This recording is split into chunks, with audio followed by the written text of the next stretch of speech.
All right, game 3, take 2. See, my bars are correct. So this is a quirk of your early. You probably have that quirk left over from weekend 1 of doing the event. So, but mine are good. They fixed it It's somewhere possible. along the way. Yeah, I don't know. I downloaded the new pack, and who knows? Anyway, all right, Zath. Real quickly, let's do this lineup walk again. All right, so ARIS with Precu's Bungo and BYF's Sibir secondary build, as you would expect for both of these.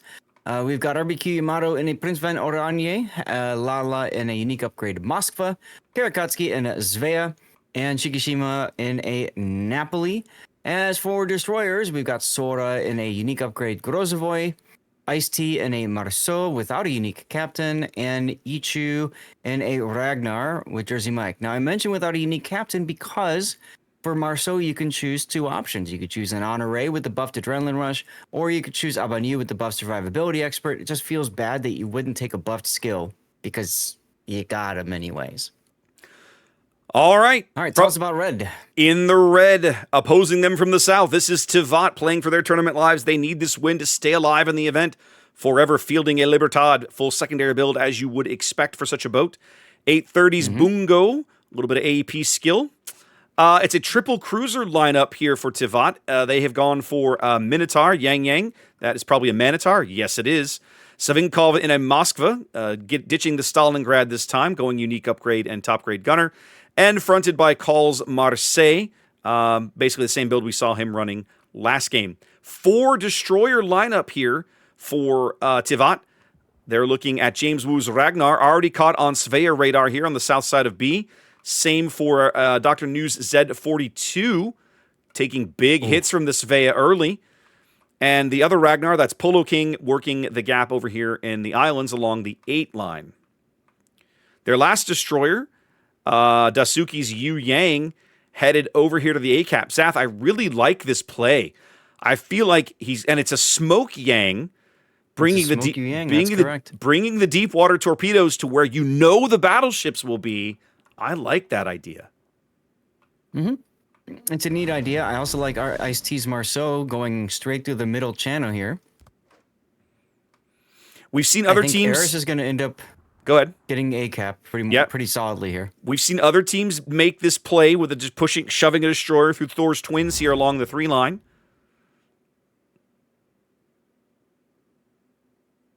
We're about to have... Savinkov coughed up a lot of hit points early. Who nailed him? Oof. Bungo. Probably the Bungo. Yeah, it must have been the Bungo. And we're about to have a little bit of hot Marceau on Yu Yang action.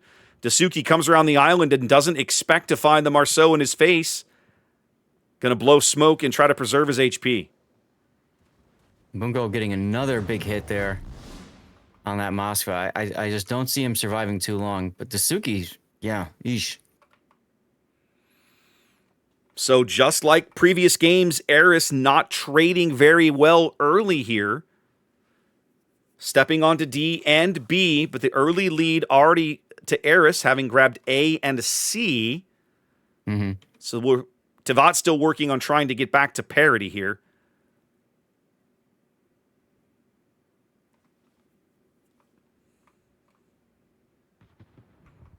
Savinkov's Moskva about to drive into Svea radar. No, he's going to pull up short. Okay. You know Precu was looking for that shot. He's just salivating. Oh, yeah. Absolutely. But, when you're in voice chat, you're radar, you called it out. I'm radared. So Savinkov says, okay, I can't be within, whatever the radar distance is. 830 takes a shot downrange at RBQ's PVO, but comes up short. Nothing doing. Yeah, I don't see much other action other than at the B cap right now. Of course, the other thing, if you notice the cap layout, it's also the sizes of the caps that Wargaming changed on this map too. Absolutely. Big changes here for tournament play on Northern Waters. The Z42's Hydro ends up driving the Svea out of position. He now sits in the B cap. Yep, I like this play a lot. Dr. New going to be able to finally pick up this B cap, but not before ARIS builds 110. It'll probably end up being about a 120-point lead here by the time TIVAT finally ends up grabbing this B cap. Yep, and that will absolutely force TIVAT to make a play someplace, right? They have to find a way to get a kill, step on a cap, Yep. flip it, etc. And it There. ain't going to be A. Yep. No. So there it is. It is about a 120-point lead here for ARIS. 8.5 minutes. The game will end in their favor. So between now and then, TIVAT has to do something to change the status quo. Let's see what they decide to shoot for here. The first thing they need to do is save Savinkov's Moskva. Good lord, this guy's getting pounded. Yeah. I don't know that they can, frankly. I'm not sure they can. He needs to turn and, like, he needs to be over here. I'm drawing on the screen on the other side of that island, right over there where Dr. New is. That's where he needs to be. But so right now he's lit. As soon as he tries to make that turn, the Bungo's just going to crush him. Yeah, I mean, Dr. New's got smoke available, so I'm sure that's the play. He's going to smoke him up and then allow for the turn. Savinkov turning a little bit earlier than he should be, in my opinion. The PVO just mercilessly farming this Moskva's HP. Savinkov does get to a heal. There's the smoke. Possibly a little late. Yeah, I was thinking the same thing. But it will allow Savinkov to make this turn as they... Oh, Yang's Minotaur. Ouch. Oh, no. Disaster, ladies and gentlemen. So Savinkov is now on a sticky fire. His heal is out. They're going to catch a He'll get to safety. They're going to catch a brief glimpse of him in this gap. Yep. That fire... Okay, the fire burns out on its own.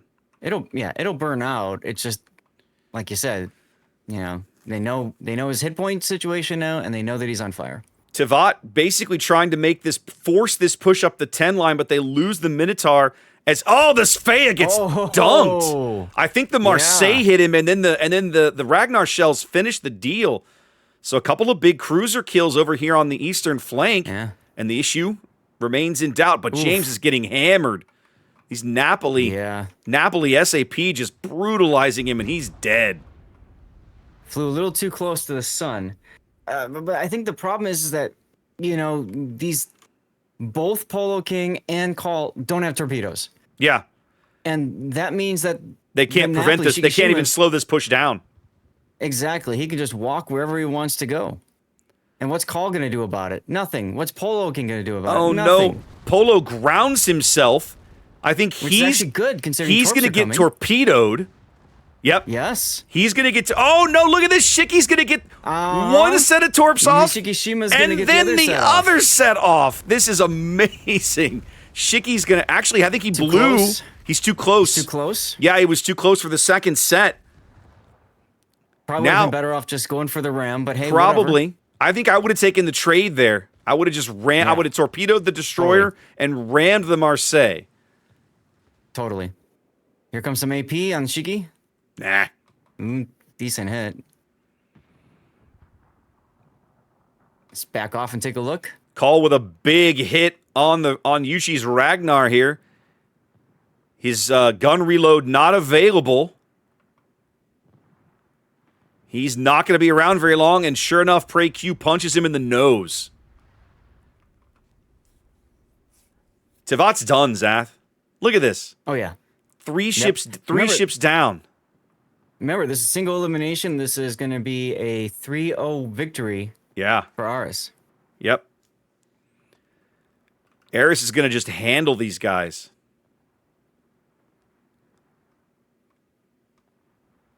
Well, at least we got to grab 2 of the games. I'm glad we got to come have a look. Big hits on Lala's Moskva from the Bungo. So it was we weren't able to really kind of highlight it at the time, right? But TIVAT with a big push up the 10 line, right? But ARIS had enough assets in the area. They just rotated some stuff over and hung. Oh wow, they do finally get Savinkov. And hung around in this area to the northwest of the sea cap and just received this push. And again, just kind of like, yeah, what are you going to do about it? You know, we killed some ships and held our cap.